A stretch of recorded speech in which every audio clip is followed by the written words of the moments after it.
Per una banda, va donar lloc a la formació del despotisme il·lustrat, és a dir, a l'aplicació del seu programa o ideari per part de les grans monarquies absolutistes que volien reformar o modernitzar els seus estats.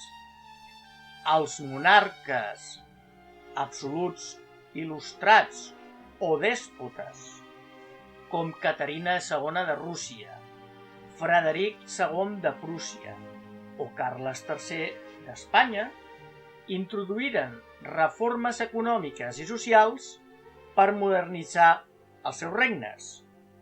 Promogueren l'educació, el comerç, l'agricultura i la indústria, la construcció d'infraestructures com carreteres, ponts, canals de navegació i reg.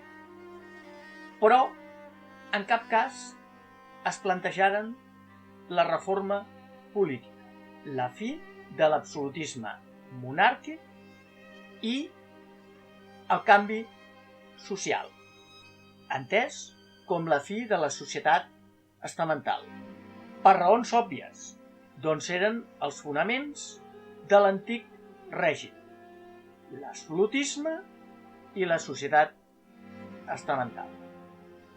Sense dubte, la frase «tot pel poble, sense el poble» resumeix a la perfecció l'ideal del despotisme o absolutisme il·lustrat.